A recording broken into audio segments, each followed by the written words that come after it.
अंतःकरण में धारण करे, वह परमात्मा हम सबको श्रेष्ठ मार्ग की तरफ, सही दिशा की तरफ, अंधकार से प्रकाश की ओर, अज्ञानता से ज्ञान की ओर, अंधविश्वास से सतविश्वास की ओर आगे बढ़ाए। ऐसा भाव करते हुए गायत्री महामंत्र हमारे साथ में आप सभी लोग कमर सीधी करके बैठे और हमारे साथ में बोले।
नमोस्तु गुरु सत्ताय श्रद्धा प्रज्ञायुताक्षया नमोस्तु गुरुवे तस्मै गायत्री रूपिणे सदा यस्य वाग्व्रतं हन्ति विषम संसार संगतम् व्यासाय विष्णुरूपाय व्यासरूपाय विष्णवे नमो वै ब्रह्मनिधये वासिष्ठाय नमो नमः। प्रणत्या पुराणं परमं पवित्रं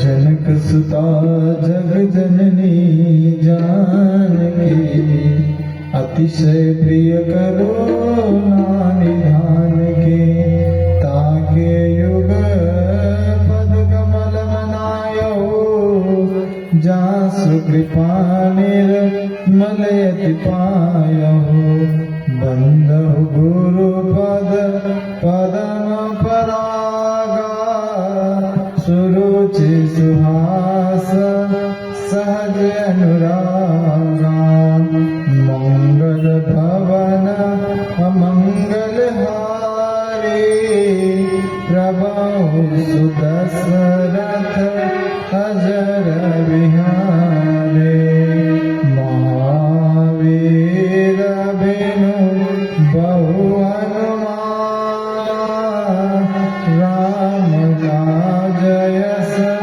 आप बखाना सादर शिवहि नाथ अब माथा बरन हुई सर राम राम गुण गाथा, सिया राम मैं सब जग जानी, करहु प्रणाम जोरि जुग पानी।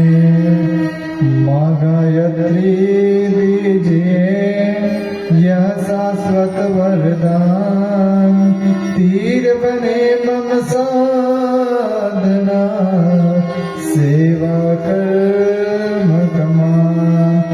गुरुवर गुरुता दीजिए हे पावन श्री राम, जन जन के सुख चैन कभी न लो विश्राम। सदा वाणी गायनी सन्मुख राहु गणेश, पांच देव रक्षा करे, ब्रह्मा विष्णु महेश। आधार शक्ति जगत जननी सद्गुरुदेवाय नमः।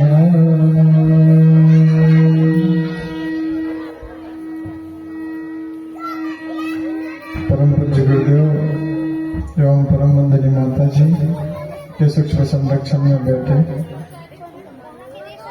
आज के इस दीप यज्ञ के कथा के पूर्व कथा के पावन अवसर पर बैठे देवतुल्य भाइयों, शक्ति स्वरूप माता बहनों,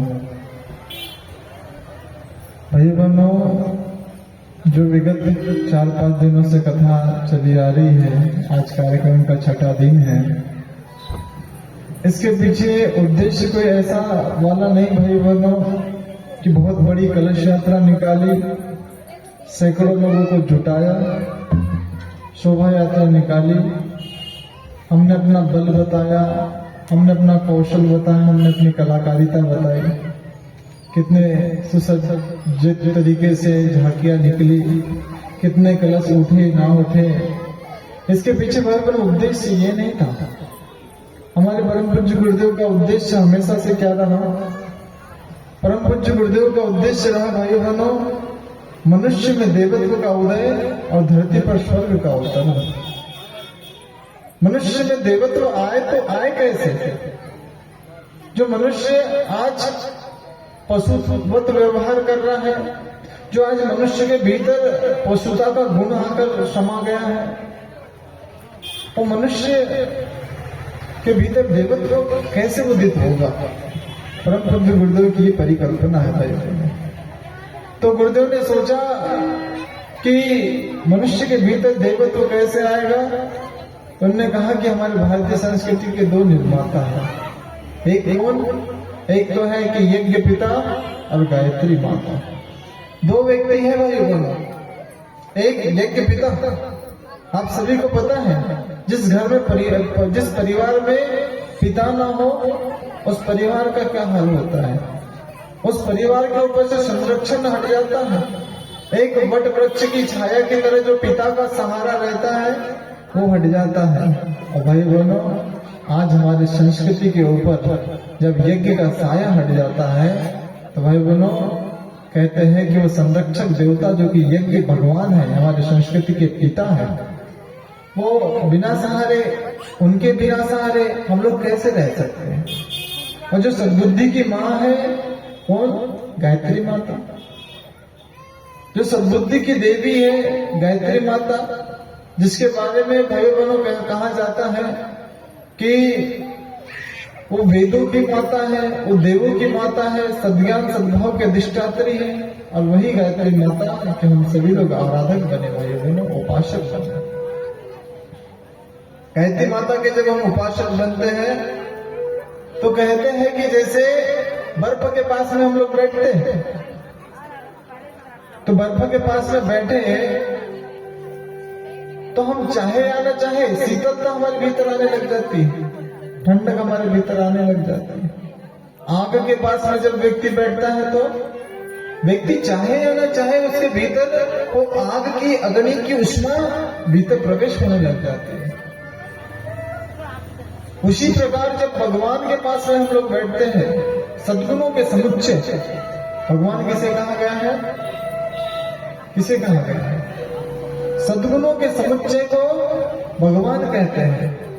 और वही सद्गुणों के समुच्चय जिस परमात्मा के पास में, भगवान के पास में हम लोग बैठते हैं, तो भाई उनको कहते हैं चाहे या ना चाहे सद्गुण हमारे भीतर आने लग जाते हैं।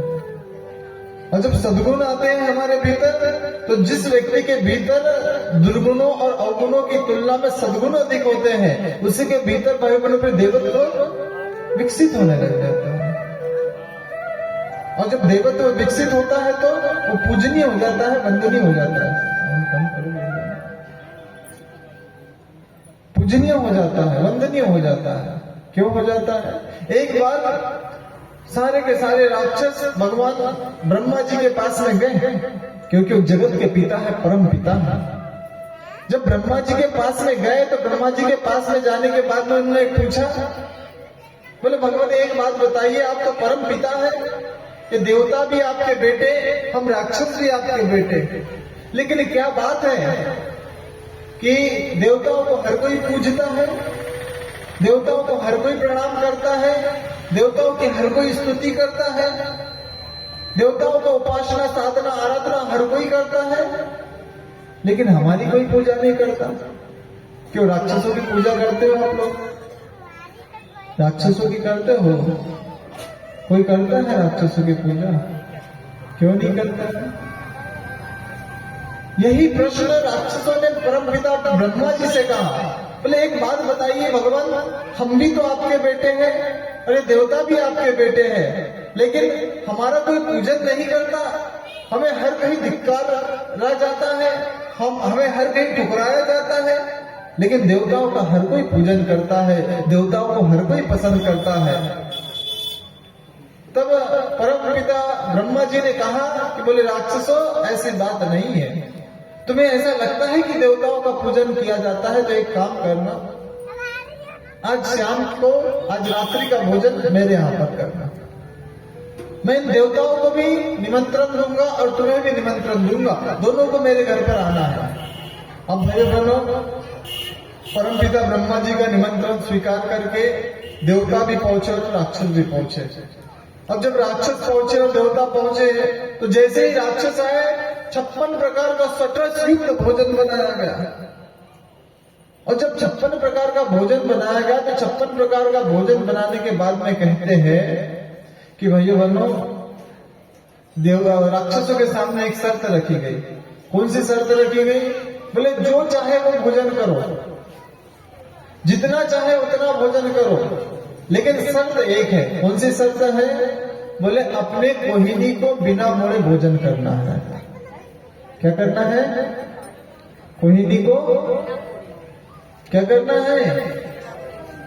कोहिनी को बिना मोड़े भोजन करना है। अब करके बताइए, कोई कर सकता है क्या? क्यों पीछे माता बहन कर सकते बिना कोहिनी को मोड़े?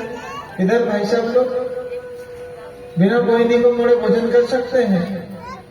अब उन्होंने कहा कि परमपिता ब्रह्मा जी ने कहा है तो गलत तो नहीं कहा होगा। अब क्या करें? भोजन लेते थे राक्षस, उठाते थे और जैसे प्रयास करते थे तो पीछे कोई राक्षस बैठा रहता तो उसके मुंह पे भोजन आ जाता था। अब क्या करें? बिना कोहनी को मोड़े हुए भोजन करना बड़ा कठिन था भाई। कैसे बिना कोहनी को मोड़े हुए भोजन कर सकते थे? राक्षस सारे के सारे क्रोधित हो गए, ब्रह्मा जी को अपशब्द कहने लगे। बोले एक तो निमंत्रण पे न्योता दिया, निमंत्रण पे बुलाया, भोजन के लिए बुलाया, और भोजन कराने के बाद में ऐसी शर्त रख दी। अरे ऐसा भी कोई भोजन करता है क्या? बिना कोहिनी को मोड़े कोई भोजन कर सकता है क्या? एक तो 56 प्रकार का भोजन बनाया गया, इतना स्वादिष्ट भोजन बनाया गया कि हमारा अपमान करने के लिए हमको बुलाया था क्या? अब भाई बहनों, ब्रह्मा जी ने कहा राक्षसों चिंता करने की आवश्यकता नहीं है, मैंने देवताओं को भी बुलाया है, उनको भी भोजन करने लगाऊंगा और उनके सामने भी यही शर्त रखूंगा। अब भाइयों बहनों, देवताओं को बुलाया गया, देवताओं को बिठाला गया और देवताओं के सामने भी यही शर्त रख दी, कौन सी, कि बिना कोहनी को बिना मोड़े हुए भोजन करना है। और उनने कहा कि ठीक है।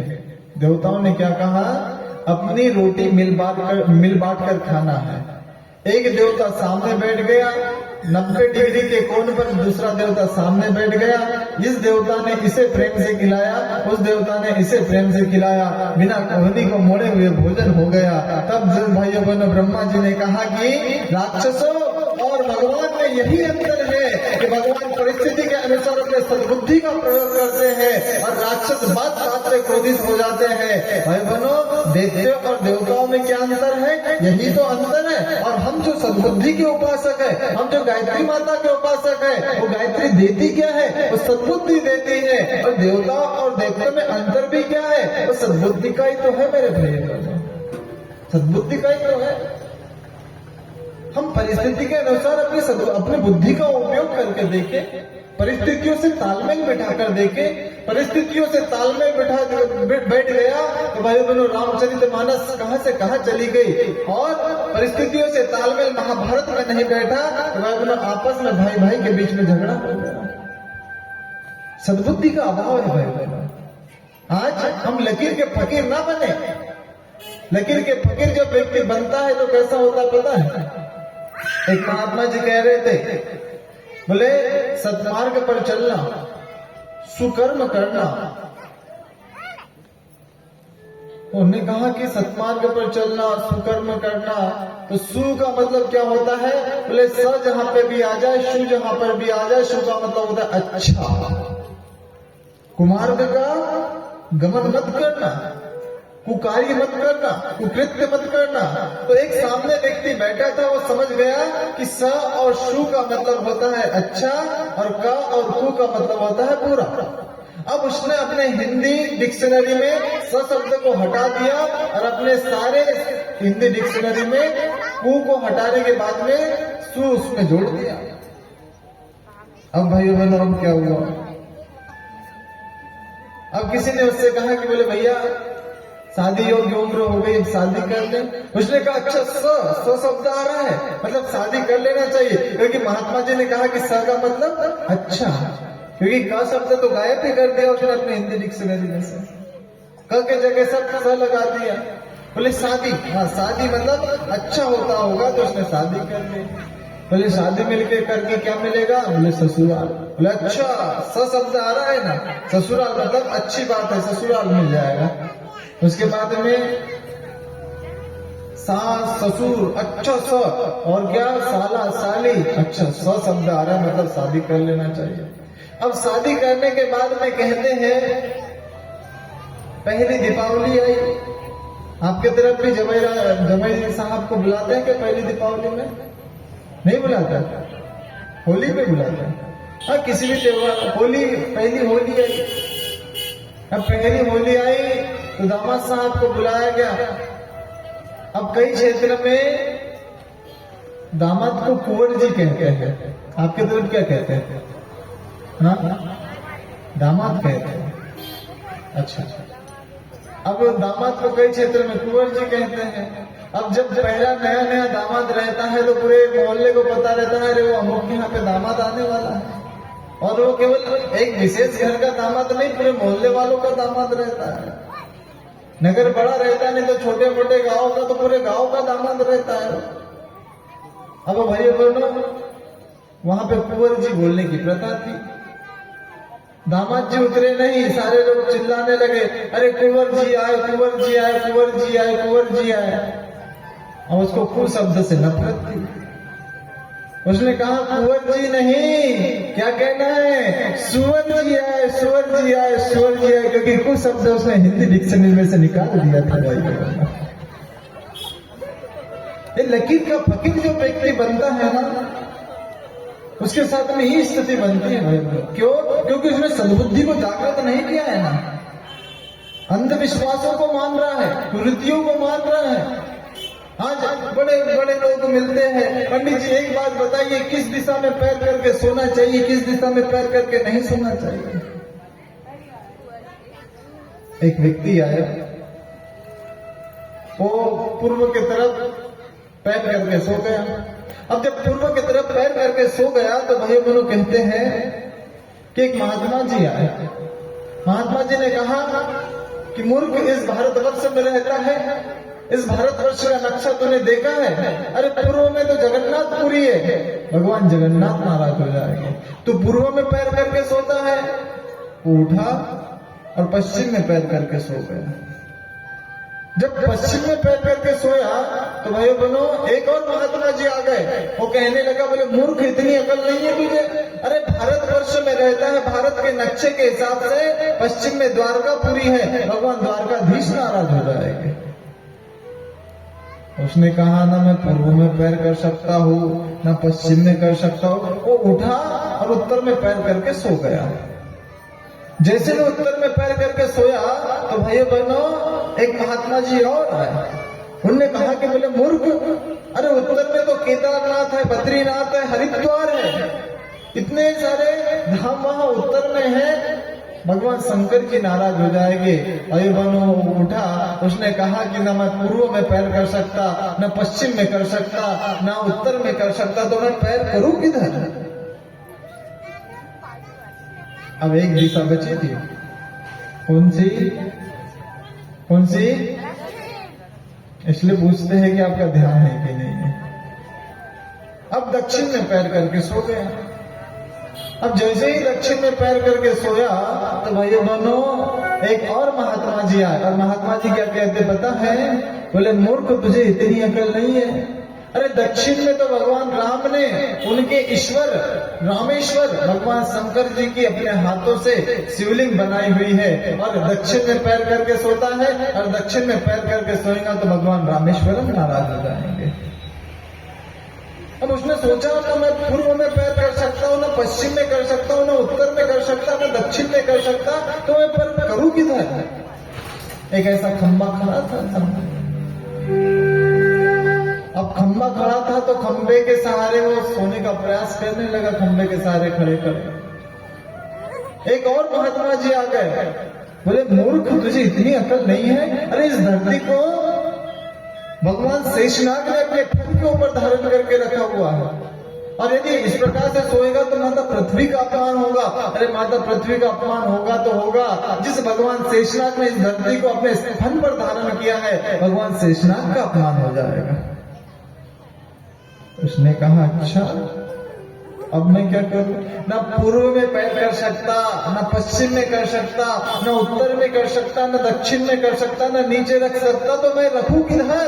तो भाई बहनों कहते हैं कि उसने सिर नीचे और पैर ऊपर करके सोने का प्रयास करने लगा, शीर्षासन लगाकर। उतने में ऊपर से और एक देवदूत आया। बोले मूर्ख, ऊपर वाले से डर नहीं लगता तुझे? अरे ऊपर वाले परमात्मा से डरता नहीं है क्या? अब भाई बहनों जब अति हो जाती है ना किसी भी चीज की, तो फिर चाहे कितना भी अच्छा ज्ञान हो, पसंद नहीं आता। उस व्यक्ति ने एक डंडा लिया और पांचों छह महात्मा पे एक एक डंडा लगाया और कहा कि मूर्खों, परंपराओं की तुलना में विवेक को महत्व दो। अरे कौन किधर पैर करके सो रहा है? पूर्व में पैर कर रहा है, पश्चिम में कर रहा है, उत्तर में कर रहा है, दक्षिण में कर रहा है, ऊपर रख रहा है, नीचे रख रहा, इससे कोई फर्क नहीं पड़ता मेरे भाई बहनों। वो परम पिता है हमारा, भगवान को हमने समझ क्या रखा है? वो परम पिता है भाई बहनों, वो दुनिया का पिता है, वो जानता है। माता पिता जब जान सकते हैं बच्चे में क्या दिक्कत, बच्चे की क्या समस्या, उसकी भावना क्या है, उसकी इच्छा क्या है, वो परम पिता नहीं जानता होगा क्या? जानता है भाई बहनों। भगवान के पास में नियम धर्म नहीं चलते हैं। भगवान के पास में कल की कथा में आप लोगों ने सुना ना, श्रद्धा चलती है। भक्त की क्या चलती है? श्रद्धा चलती है। इसलिए तो श्री रामचरितमानस में गोस्वामी तुलसीदास जी ने कहा है, क्या कहा है? निर्मल मन जन सो मोहि पावा, और मोहि कपट छल छिद्र न भावा। भगवान को एक चीज से बहुत नफरत है, कौन सी? कपट, छल, छिद्र। भगवान इस चीज को पसंद नहीं करते मेरे भाई बहनों। फिर चाहे हम नहा धोकर पूजा कर रहे हैं या बिना नहाए पूजा कर रहे हैं, चाहे ऊंची जाति वाला व्यक्ति पूजा कर रहा है, चाहे नीची जाति वाला व्यक्ति पूजा कर रहा है, चाहे ब्रह्म मुहूर्त में पूजा हो रही है, चाहे तो संध्या कालीन में पूजा हो रही है, फर्क नहीं पड़ता भाइयों बहनों। लेकिन यदि भावना हमारी श्रेष्ठ नहीं है, हमारा चिंतन शुद्ध नहीं है, मन पवित्र नहीं है, आत्मा शुद्ध नहीं है, तो भाइयों बहनों भगवान की पूजा कब भी कर लो, भगवान को कोई फर्क नहीं पड़ता, भगवान को कोई फर्क नहीं पड़ता। अच्छा एक बात बताइए, हम भगवान की पूजा करने के लिए मंदिर जाते हैं या आत्मा की शांति के लिए मंदिर जाते हैं? हाँ, कितने स्वार्थी लोग, मतलब वहां पे भी आत्मा की शांति, भगवान को भी।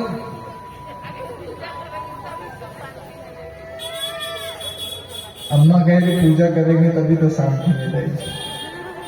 हाँ भाइयों बहनों, मंदिर इसलिए व्यक्ति जाता है, भगवान को आवश्यकता नहीं है, हमें आवश्यकता है कि हमारे आत्मा को शांति मिले। और भाइयों बहनों, किसी की मन्नतें पूरी होती हो ना होती हो, मनोवांछित फल मिलता हो ना हो मिलता हो, लेकिन भाइयों मंदिर जाने से आत्मा को शांति जरूर मिलती है, मन को शांति जरूर मिलती है। और शांति से बढ़कर इस दुनिया में कुछ नहीं है मेरे भाइयों बहनों, शांति से बढ़कर दुनिया में कुछ नहीं है। जो कुछ व्यक्ति कर रहा है शांति के लिए तो कर रहा है। हाँ, और फिर उस समय जीवन में ऐसी कोई घटना घटित हो जाती है तो हमें लगता है अरे भगवान ने क्या मेरे जीवन में क्या कर दिया, मैं तो इतना पूजा करता हूँ, इतनी पूजा करती हूँ, इतनी भगवान को मानती हूँ, फिर भी मेरे जीवन में ऐसी क्यों घटना हो गई। अरे बनो, हो यही वही राम रची राखा, और जो जस करही सो तस फल चाखा। होता वही है जो भगवान चाहते हैं, और हमारा जो कर्म है भाइयों बहनों, हमारे कर्म के अनुसार ही हम लोगों को फल मिलता है। एक बात, बिरबल भाइयों बहनों और अकबर, ये दोनों जा रहे थे एक जंगल के रास्ते से। जब एक जंगल के रास्ते से जा रहे थे तो हमेशा बिरबल भगवान की बातें अकबर को बताया करते थे।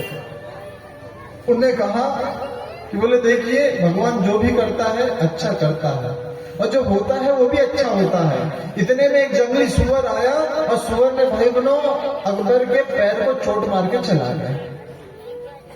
अकबर को क्रोध आया, बोले तुम अभी कह रहे थे कि भगवान जो भी करता अच्छा करता है, अच्छा अभी मेरे पैर में चोट मार के चला गया, इससे क्या अच्छा भगवान ने किया बताइए। अच्छा खासा मैं जा रहा था, उधर से एक जंगली सुअर आया, मेरे पैर में चोट मार के चला गया, मेरे पैर में से रुधिर बहने लगा, खून बहने लगा, दर्द हो रहा है, भगवान ने क्या अच्छा किया। बिरबल तुम कुछ भी अनाप शनाप कहते हो, मैं तुम्हें अपने राज्यसभा से निष्कासित करता हूं। बिरबल को राज्यसभा से निष्कासित कर दिया, और जब बिरबल को राज्यसभा से निष्कासित कर दिया तो बिरबल ने कहा कि चलो ठीक है, भगवान जो भी करता है अच्छा करता है, इसमें भी भगवान की कोई इच्छा होगी। वो कहीं जाकर के तपस्या में बैठ गए, मस्त भगवान का ध्यान पूजा करने लगे, भगवान के ध्यान में बैठ गए। अब अकबर अकेले भाई बनो जंगल में, अब अकबर अकेले धीरे धीरे जंगल के भीतर जाने लगे। जैसे ही जंगल के भीतर जाने लगे तो जंगल के भीतर जाने के बाद में क्या हुआ, रास्ता भटक गए और जा पहुंचे आदिवासियों के कबीले में। जैसे ही आदिवासी के कबीलों में जाकर के पहुंचे तो भाई बहनों उस समय कहते हैं कि आदिवासी लोग नर बलि देते थे, और उस दिन उनके देवी का दिन था, एक नरबली उनको देना था। तो नरबली के लिए उन्होंने कहा कि नरबली इस बार किसकी ढूंढ कर लाए, तो कहते हैं कि कुछ आदिवासियों ने राजा को पकड़ा और उनकी बलि देने के लिए चले गए। उन्होंने कहा कि इस बार तो मां काली की बहुत अच्छी इच्छा है कि इस बार इतना हष्ट पुष्ट बलि के रूप में हमको मिल रहा है। अब भाई बहनों अकबर की बलि देने का अवसर आया, अकबर की बलि देने ही वाले थे, भीतर पंडित जी पूजा कर रहे थे, पंडित जी बाहर आए, और बाहर आने के बाद में कहते हैं कि जो अकबर के पांव में एक चोट दिखी थी पंडित जी को, उन्होंने कहा ठहर जाओ, इनकी बलि नहीं दी जा सकती। बोले क्यों नहीं दी जा सकती? बोले अंग भंग व्यक्ति की बलि नहीं दी जा सकती, बलि के लिए किसी प्रकार से अंग भंग नहीं होना चाहिए। अब भाई बहनों, वो जो पैर में से रुधिर बह रहा था ना, जो खून बह रहा था, वो पंडित जी ने देख लिया। अब पंडित जी ने देख लिया तो इन्होंने कहा कि ये रिजेक्ट, ये बलि नहीं दी जा सकती। तो कहते हैं कि अकबर को छोड़ दिया। और जब अकबर को छोड़ा तब जाके अकबर को पता चला कि जो भी भगवान करता है अच्छा करता है। यदि वो जंगली सुअर आता नहीं, मेरे पैर में चोट मारता नहीं, तो फिर क्या होता? आज तो मेरी बलि निश्चित थी। लेकिन मैंने इस बात को जाना नहीं, समझा नहीं, और बीरबल को फालतू परेशान कर दिया। बीरबल को अपने राज्यसभा से निष्कासित कर दिया। भेजा सैनिकों को, बीरबल को ढूंढ कर लाओ। बीरबल को ढूंढ कर लाया। अकबर ने कहा कि बोले तुम जो बात कह रहे थे कि भगवान जो भी करता है बिल्कुल सही करता है, इस बात को तो मैं समझ गया, लेकिन एक बात बताइए कि मेरे पैर में चोट लगी, मुझे तो छोड़ दिया, लेकिन तुम्हें जो मेरे वजह से जो कष्ट मिला, इसमें भगवान की क्या इच्छा थी? उन्होंने कहा कि साहब इसमें तो भगवान की बहुत बड़ी इच्छा थी। बोले तुम्हारे पैर में चोट लगती नहीं और मैं ऐसा बोलता नहीं, तो तुम्हारे तो पैर में चोट थी, तुम्हारी तो बलि नहीं देते, लेकिन मेरे पैर में चोट नहीं थी, वो आदिवासी पकड़ के मेरी बलि निश्चित रूप से दे देते। इसलिए भाई बहनों, भगवान जो भी करता है ना अच्छा करता है। इस संसार में हम जो गए हैं भगवान की इच्छा के अनुसार जीवन जिए भाई बहनों। और जिस समय व्यक्ति के भीतर सद्बुद्धि जागृत हो जाती है ना, तो साधारण सा व्यक्ति कितना अच्छा जीवन जीने लग जाता है। देवता और दैत्यों के बीच में हमने प्रारंभ में यही तो समझा, देवताओं के भीतर सद्बुद्धि नहीं है और देवताओं के भीतर सद्बुद्धि है, लेकिन दैत्यों के भीतर सद्बुद्धि नहीं है। और भाई बहनों, वही तो सद्बुद्धि की वजह से दैत्यों को अमृत कलश नहीं मिल पाया था। समुद्र मंथन की कथा याद है ना आप लोगों को? समुद्र मंथन की देवताओं को जब अभिमान हो जाता है, एक बार इंद्र को अभिमान हो गया। इंद्र को अभिमान हो गया, दुर्वासा ऋषि उस रास्ते से जा रहे थे।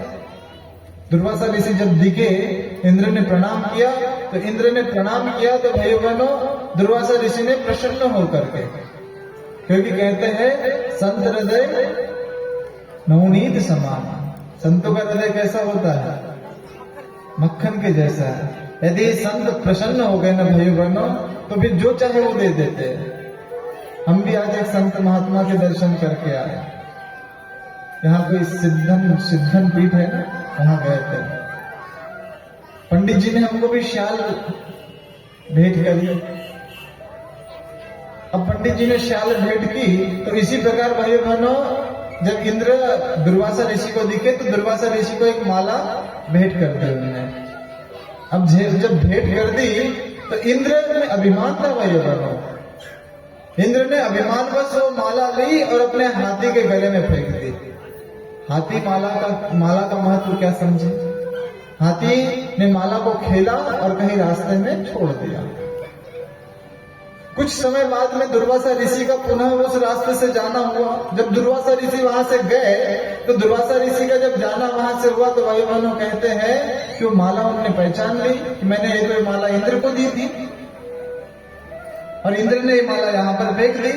अपने कमंडल में जल लिया और इंद्र को शाप दिया।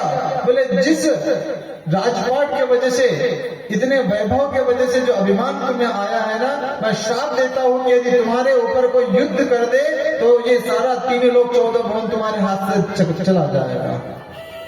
अब जो दैत्यों के गुरु थे भाई बहनों शुक्राचार्य को पता है कि इंद्र शापित चल रहा है।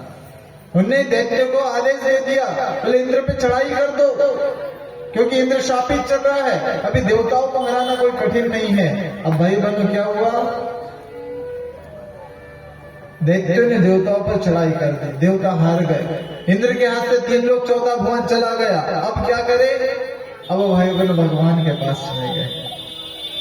कौन से भगवान के पास में? यही श्री हरि नारायण भगवान विष्णु, जो कि इस कथा के मुख्य कथा वक्ता है, उनके पास में गए।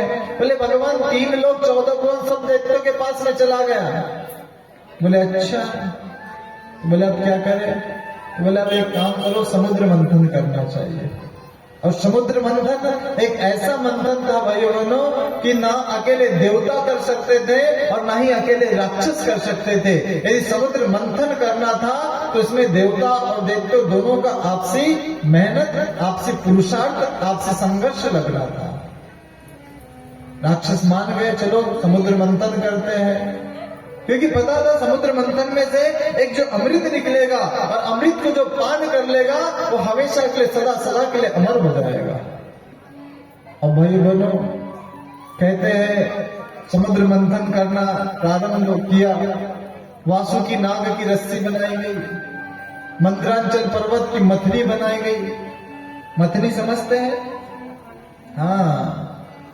और वासुकी नाग की क्या बनाई गई? रस्सी। अच्छा, कितने लोगों ने वो मथानी को देखा है ऐसे जो लगाता है? सभी लोगों ने देखा है। आजकल तो मशीन आ गई है, मशीन दबाएगी, मक्खन ऊपर आ जाता है जल्दी से, है ना?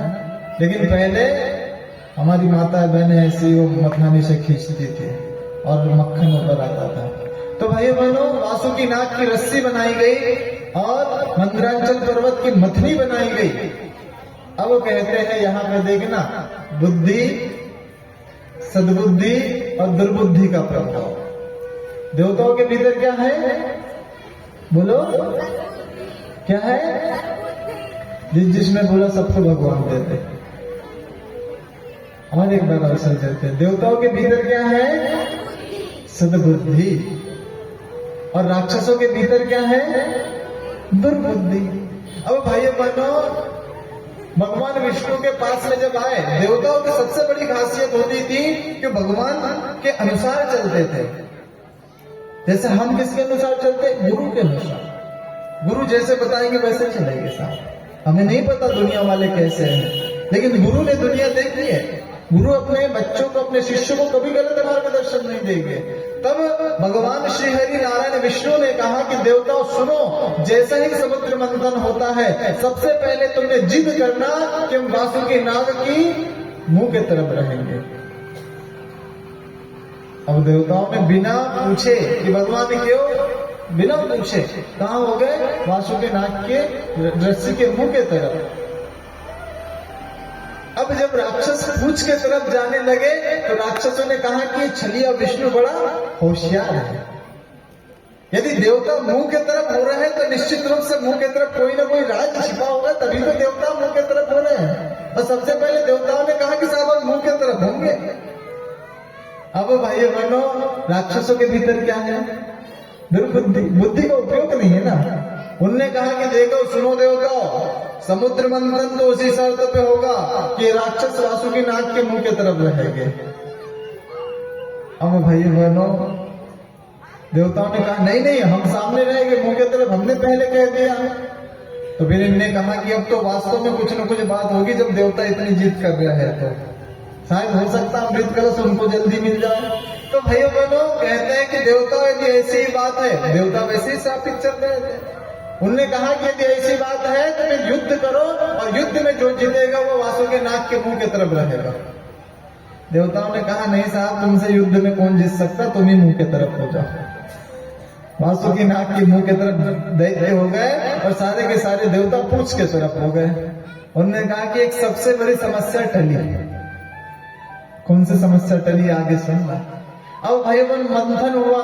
वो सर्प जिसको जो इशारा सहन नहीं करता भाई बहनों, वो सर्प पे जब रगड़ पड़ती थी, जब मंदरांचल पर्वत की रगड़ उत्पन्न होती थी तो भाई बहनों इतने जम से फुसकारता था, और जब फुसकारता था तो इतने जम से विष निकलता था। तो भाई बहनों, कोई राक्षस काला पीला, कोई राक्षस तो स्वर्ग सिधार गया, किसी की मृत्यु हो गई। अब भाई बहनों, आधे से ज्यादा राक्षस तो वासुकी नाग के फुसकार के वजह से ही निपट गए। दुर्बुद्धि थी ना। अब भाई बहनों, मंथन प्रारंभ हुआ। मंथन प्रारंभ होने के बाद में कहते हैं कि सबसे पहले हलाहल निकला। क्या निकला? हलाहल निकला। और समुद्र मंथन की सबसे बड़ी एक विशेषता थी कि समुद्र मंथन से जो भी वस्तु निकलेगी, एक भी वस्तु ऐसी नहीं रहेगी जो कि उपयोग में न लाई जाए। बिना उपयोग में लाई जाए फिर आगे निकलेगी नहीं। अब हलाहल का क्या करें? राक्षसों ने कहा कि हम तो साहब पिएंगे नहीं, हमको तो अमृत चाहिए। दैत्यों ने कहा साहब हम भी नहीं पिएंगे, हमको तो अमृत चाहिए। देवताओं ने कहा कि साहब हम भी नहीं पिएंगे, तो अब क्या करें। अब भाई बहनों सारे दैत्य, सारे देवता, सारे के सारे गए किसके पास में? भगवान के पास में, भगवान विष्णु के पास में। और भगवान जब जैसे ही मंथन प्रारंभ हुआ तो कहते हैं कि मंत्रांचल पर्वत नीचे जाने लगा। तो मंत्रांचल पर्वत जैसे ही नीचे जाने लगा तो भगवान ने विष्णु ने अपना कच्छपा अवतार लेकर मंत्रांचल पर्वत को अपने पीठ के ऊपर रखा, जिससे मंत्रांचल पर्वत नीचे जाने से बच गया। मंथन प्रारंभ हुआ। मंथन प्रारंभ होने के बाद में हलाहल निकला। हलाहल निकलने के बाद में सारे के सारे लोग किसके पास में गए? भगवान शंकर के पास में। भगवान शंकर के बारे में भैया बोलो क्या कहे, कितना कहे।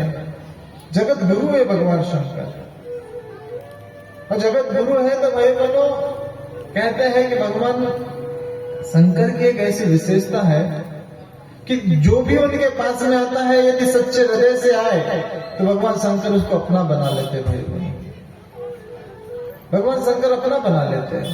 यदि इस धरती पर सबसे ज्यादा पहले मानने वाला कोई देवता है तो कौन है? कौन है? भगवान शंकर है। सबसे पहले कौन सा देवता मानता है? भगवान शंकर मानते हैं। अच्छा, शंकर भगवान को मनाया था किसने? किसने मनाया था सबसे पहले? हाँ, रावण ने मनाया था। और किसने मनाया था? अच्छा, पति के लिए किसने मनाया था? पार्वती जी ने मनाया था। अब भाई बहनों जब पार्वती जी ने मनाया ना तो उन्होंने सबसे पहले तो देवर्षि नारद को भेजा कि जाके परीक्षा लेकर के आओ कि वास्तव में मेरे से विवाह करेगी नहीं करेगी, क्योंकि उनने केवल मेरे गुणों को सुना है, मेरा दर्शन नहीं किया है अभी तक। और जिस दिन मेरा दर्शन कर लेगी तो फिर क्या होगा। हाँ भाई बहनों, जब पार्वती जी ने मना लिया और कहते हैं कि विवाह निश्चित हो गया, पार्वती जी ने कहा कि साहब मैं तो भगवान शंकर जैसे हैं उनसे विवाह कर लूंगी। अब भाई बहनों जब भगवान शंकर की बारात ले गई तो क्या कहते पता है? भगवान शंकर जी की जब बारात ले गई, जब माता पार्वती से जब विवाह हुआ, भगवान शंकर जी की जब बारात ले गई तो कहते हैं कि भगवान शंकर को सजाने के लिए भगवान शंकर को दूल्हा किसने बनाया? भगवान शंकर के गणों ने ही दूल्हा बना दिया। जो भगवान शंकर ने समुद्र मंथन पे हलाहल किया, उनके बारात की कथा पता है आप लोगों को? भगवान शंकर के सारे देवता अपने अपने में इसमें लगे रहे। भगवान विष्णु ने अपनी तैयारी कर ली कि साहब भगवान शंकर के बारात जाना है। ब्रह्मा जी ने अपनी तैयारी कर ली। या दूल्हे को कोई सजा ही नहीं रहा है, दूल्हे को सजाए क्या? हाँ, कैलाश पर्वत पे दूल्हा बैठता है, दूल्हे को सजाए तो सजाए कैसे? तो भाई बहनों श्रृंगी और भृंगी जो दो प्रमुख ग्रंथ है भगवान शंकर के, वो भगवान के पास गए, बोले भगवान गोधूली बेला का समय हो रहा है, तुम्हें सजाने अभी तक कोई देवता नहीं आया है, बारात का समय आ रहा है, बारात कितने बजे निकालेंगे? उन्होंने कहा भगवान ने वो देवताओं को अपने सजने से फुर्सत मिली तभी तो सजाने आए के ना, क्योंकि भाई मैंने सारे देवता एक से एक खूबसूरत है। इंद्र खूबसूरत है, विष्णु जी खूबसूरत है, सारे देवता एक से बढ़कर एक खूबसूरत है, लेकिन भगवान के पास में कोई सुंदरता नहीं। और सुंदरता के नाम पे दुनिया की सारी सुंदरता और दिखाने के नाम पे दुनिया की कोई सुंदरता नहीं। भाई बोला पूरी की पूरी प्रकृति अपने सिर पर, अपने हाथ पैर पर लेकर के भगवान शंकर चलते हैं। पूरी प्रकृति कैसी प्रकृति? सिर पर गंगा, माथे पर चंदा, गले में हलाहल और गले में सर्प, कानों में बिच्छू और कमर में मृक्षाल। भाई बोलो पूरी प्रकृति। अच्छा बैठते काहे पे है? नंदी पे। तो भैया बोलो भगवान पूरे की पूरी प्रकृति को लेकर चलते, तो फिर नंदी और भृंगी कहते कि बाबा हम सजा दें क्या आपको? बोले चलो तुम ही सजाओ, क्योंकि वास्तव में जो हमेशा व्यक्ति के साथ में रहता है ना, वो पता रहता है कि ये व्यक्ति को क्या क्या पसंद है। अब देवता उनके हिसाब से मेकअप करा दे तो पता चले भगवान शंकर को पसंद ना आए तो फिर क्या होगा? हमने कहा कि चलो बाबा हम सजा देते। बोले ठीक है तुम सजाओगे? बोले हाँ ठीक है। अब क्या करें? तो उन्होंने कहा कि दूल्हा तो साफा लगाता है, सेहरा पहनता है ना, दूल्हा पहनता नहीं आपके तरफ? हाँ सेना ऐसा साफा। अब नंदी कहे कि साहब कैसे साफा पहना, आप कैलाश में कहां से साफा ला? तो भाइयों बहनों कहते हैं कि 10-20 पतले पतले छोटे छोटे सांपों को बुला बोले अब साफा बनाया गया। अब साफा जब बनाया तो भाइयों बहनों कहते हैं कि सारे के सारे सांपों की लड़ियां ऐसी लटका दी और एक सांप को ऐसा मुंह बांध दिया, सारे सांपों को 10-20 सांपों को। बोले कितना अच्छा सांपा लग रहा है। और भगवान शंकर को भी ऐसा ही पसंद था। देवता समझदार थे, हम जाएंगे हमारा निकम भगवान को पसंद ना आए तो फिर क्या करेंगे। और नंदी भंगी जो जैसे भी सजा रहे, बाबा को बड़ा आनंद आ रहा है। बोले वाह वाह कितना अच्छा साफा लग गया। अब क्या करें, अब बाजूबंद बांधना है। अब बाजूबंद के लिए ऐसा नहीं मैचिंग वाला, यहाँ 10 mm का सांप लगा है तो इधर भी 10 mm का सांप लगेगा, ऐसा नहीं कि कुछ भी लगा दिए। अब बाजूबंद बांध दिए साहब। अब क्या करें, अब माला काहे की पहना है? माला दूल्हा पहनता है नहीं पहनता? एक लंबा सा सांप लाया गया और नरमुंड लाए गए 10, 20, 50। एक लंबे से सांप में ठूसे नरमुंड, 1, 2, 3, 4, 5, 8, 10, 20 और 20 नरमुंड फंसाकर बाबा के गले में पहना दिया। कितनी अच्छी माला पहना दी भगवान शंकर को। बाबा प्रसन्न हो रहे हैं, मेरे नंदी भंगी देखो तो कितना अच्छा मुझे सजा रहे हैं। अब भाइयों ने भगवान शंकर के गले में माला पहन ली। अब क्या करें, अब भाई बहनों उन्होंने कहा भगवान शंकर तो वैसे कैलाश में रहते थे, देह धर्म से परे थे, उनको कोई ज्यादा उतना ये नहीं। जैसे ही बाबा खड़े हुए उन्होंने कहा कि बाबा दूसरे के देश में जा रहे हैं, कुछ तो पहनना पड़ेगा। अब क्या करें, अब भाई बहनों मृग छाल कड़ी रहती है, अब वो कैसे करें, लपेटते थे खुल जाते थे। तो एक सर्प लिया और मृग छाल के ऊपर लपेट दिया, जैसे कमर पट्टा पहनते हैं ना, बेल्ट पहनते हैं। अब बेल्ट था नहीं वहां कैलाश में, कहाँ का बेल्ट लाएंगे। और सर्प को समझा दिए, देखो सर्प सुनो ध्यान से, हम कितना भी नाचे कितना भी कूदे तुम्हें हिलना नहीं है, ठीक है। अब भाई बहनों मृग छाल पहना दिए बढ़िया से। बाबा खड़े हुए। अब बाबा क्या करें, बोले बाबा बाराती देवताओं तो हमने सुना है कि देवता पहले ही निकल गए, आए थे साथ सज्जा देखने के लिए। उन्होंने देखा कि नंदी भंगी बाबा को सजा रहे हैं। अब दूल्हा यदि आगे चलेगा तो हमको तो कोई पूछेगा ही नहीं। तो भाई बहनों कहते हैं कि भगवान शंकर के बारात में बाराती पहले ही पहुंच गए, दूल्हा पहुंचने के पहले। उन्होंने कहा मुझे पता था देवता पहले ही चले जाएंगे। अब क्या करें, उन्होंने कहा बुलाओ अपने गणों को। कौन से गणों को? हाँ, भूत गणों को। अब जैसे ही आवाज लगाई नंदी ने, सारे भूत गण इकट्ठे हो गए भाइयों बहनों। किसी को हाथ है, किसी को पैर नहीं, किसी को पैर है, किसी को हाथ नहीं, किसी का मुंह आगे को, किसी का पैर पीछे को, किसी को 2 हाथ है तो किसी को 4 हाथ है, किसी को 5 पैर है। भाइयों बहनों इतने गजब के दिख रहे भगवान शंकर की बारात की पूछो मत। अब नंदी तो थे, हाँ नंदी पर तो बैठना ही था। अब भाई सारे के सारे लोग आगे बढ़ रहे हैं और इधर भूतगण गाना गा रहे हैं, सारे शिवगण गाना गा रहे हैं। मुझसे कि सज रहे भोले बाबा, आगे आप बोलो क्या है, कि सज रहे भोले बाबा। आप बोलो ना, आप ही लोग होंगे उस समय तो फिर आप ही क्या पता भगवान शंकर को सजा रहे हैं। कि सज रहे भोले बाबा निराले दूल्हे में। आइए सुंदर से भगवान शंकर जी का श्रृंगार देखते हैं।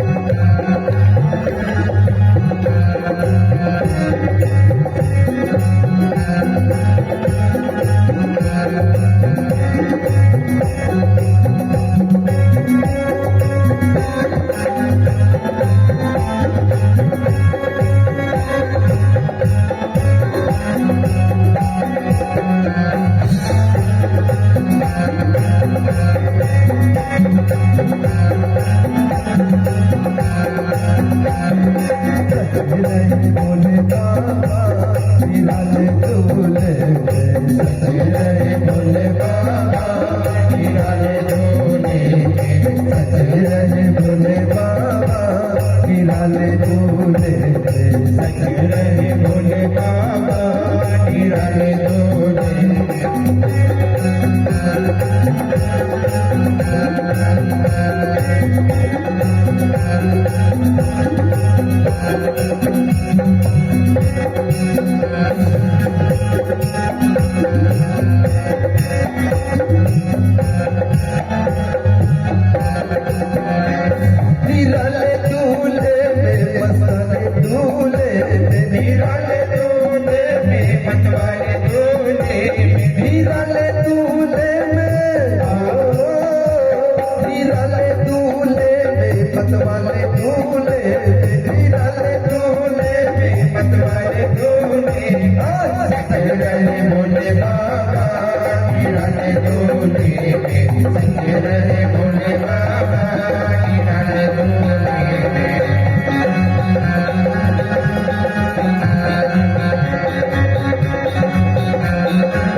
दर्शन कर ही लिया आपने शंकर भगवान कैसे झूले में सज रहे थे।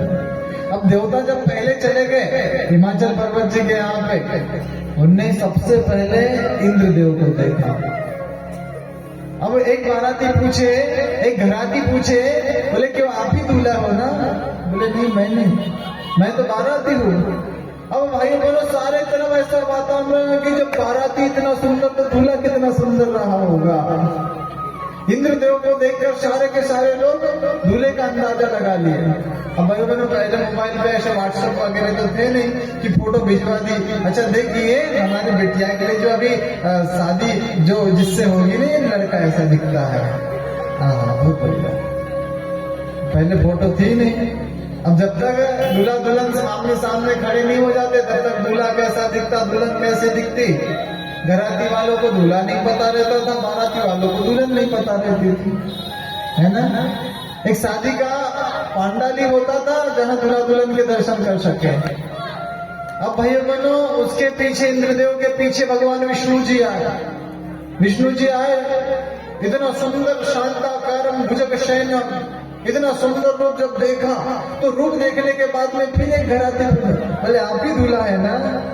बोले मैं दूल्हा नहीं हूँ। तो बोले दूल्हा को? बोले दूल्हा पीछे आ रहा है। उनने कहा कि जब जिस बारात के बाराती इतने सुंदर तो दूल्हा कितना सुंदर होगा।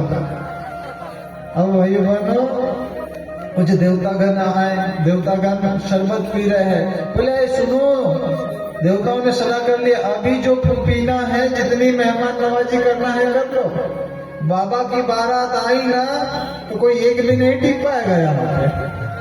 अब भाइयों बहनों क्या हुआ, देवता लोग शरबत पी रहे, एक घराती, घराती मतलब पार्वती जी वाला पक्ष है ना, तो एक घराती उसमें डाल रहा था शरबत। अब वो देख रहा है देवता की शरबत का गिलास भर गया फिर भी नीचे जा रहा। बोले भैया हो गया। अब वो उसने ऊपर देखा कि एक भूत ऊपर से तैरते तैरते तैरते तैरते आ रहा है, 3 पैर है 4 हाथ है। अब जब उन्होंने देखा बोले हो गया नहीं आ गया। बोले कौन आ गया? अब भाइयों बहनों गांव कस्बों में क्या होता है, जब दूल्हा आता है तो माता बहने अरे जाओ तो बारात आई हुई है, दूल्हे को देख करके तो आओ कि दूल्हा दिखता कैसा है। सारे छोटे छोटे बच्चे भाइयों बहनों बारात देखने गए और जैसे ही बारात देखे तो सारे छोटे बच्चे भाइयों बहनों घर के अंदर दरवाजा लगा दिया। बोले बेटा घर के अंदर क्यों आया, बाहर बारात आई है। बोले माता मरवाने भेजा या बारात देखने भेजा? बोले क्या हो गया? बोले बारात इतनी खतरनाक है माता की एक भी घुस गया ना घर के अंदर तो सोच लेना क्या हो जाएगा। बोले ऐसा क्या हो गया? अब खिड़कियों में से देख रही है भाइयों बहनों माता बहने, सारे लोगों ने अपने घर के वो लगा दिए, केवल रिश्तेदार जो मेन है वो बचे हुए है, क्योंकि बारात इतनी खतरनाक है। और कहते हैं कि जैसे ही भगवान शंकर आए नंदी पर बैठकर, अभी तक सबसे बड़ी बात यह है भाइयों बहनों कि माता पार्वती जी के माता जी ने भी नहीं देखा, नैना देवी ने भी भगवान शंकर को नहीं देखा। अब जो द्वार प्रवेश होता है दूल्हे का जब वो पूजन करते हैं तो भाइयों बहनों जैसे भी आरती की थाली लेकर के गई और आरती की थाली से नीचे से ऊपर देखा, अरे ये दूल्हा है कि की सारी प्रकृति उसके साथ चल रही है। नदी बह रही है, गले में सर्प है, माथे पे चंद्रा है और न जाने इतना खतरनाक दूल्हा। भाई बहनों आरती की थाली नीचे और माता मैना देवी बेहोश, जैसे तैसे देवर्षि नारद ऐसे कामों में बड़े काम में आते हैं। जब समझौता करना था तो देवर्षि नारद समझाते हैं मैना देवी को। जैसे ही जागती है मैना देवी पार्वती जी को कहती है कि मैं तुझे लेकर नदी में कूद जाऊंगी, तुझे लेकर पहाड़ से नीचे कूद जाऊंगी, लेकिन जो दूल्हा आया है उससे ब्याह कराऊंगी बिल्कुल भी नहीं, क्योंकि रूप इतना खतरनाक था। अब भगवान शंकर वही शंकर जी के पास में जब समुद्र मंथन हुआ तो समुद्र मंथन में सारे देवी देवता जब कहीं कुछ समाधान नहीं निकलता ना तो भगवान शंकर के पास में जाता है। बोले प्रभु, बोले क्या हो गया? उन्होंने कहा कि साहब हम समुद्र मंथन कर रहे हैं। बोले किसले? बोले अमृत निकले उसके। बोले अब क्या हो गया? निकल गया अमृत? बोले अमृत नहीं, सबसे पहले तो हलाहल निकला। बोले अच्छा, बोले हलाहल का क्या करना है? तो बोले हलाहल में वो समझ में नहीं आ रहा क्या करे। अब भगवान ने कहा कि अमृत निकलता तो आते मेरे पास में। अब भाई बहनों भगवान शंकर की महिमा इसलिए ज्यादा विशेष है कि जब भी दुखी पीड़ित शोषित व्यक्तियों को भगवान शंकर देखते हैं तो निश्चित रूप से उसको समाधान देते हैं। बोले तुम चिंता मत करो देवताओं और दानवों, और हलाहल सारा मैं पी जाऊंगा, तुम चिंता मत करो। अब भाई बहनों भगवान शंकर जैसे ही हलाहल पीने को होते हैं तत्काल माता पार्वती कहती है, बोले भगवान एक बात बताइए। बोले कौन सी? बोले आपका आपके शरीर पर अधिकार हो सकता है, हलाहल पियोगे, विष पियोगे, आपका शरीर नष्ट हो सकता है, लेकिन आप हमेशा कहते थे ना कि मेरे हृदय में कौन विराजते हैं? भगवान राम विराजते हैं। कौन विराजते हैं? भगवान राम विराजते हैं। आपका आपके शरीर पर अधिकार हो सकता है भगवान, लेकिन वो हलाहल हृदय से होकर जाएगा, और जब हृदय को हलाहल लगेगा तो भाई बहनों भगवान राम भगवान विष्णु को भी वो हलाहल पीने को मिलेगा।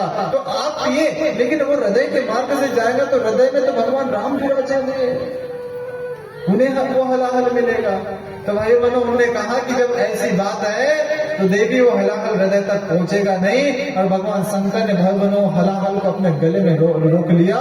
तो भगवान उस दिन से नीलकंठेश्वर हो गए। बोले नीलकंठेश्वर महादेव की जय हो।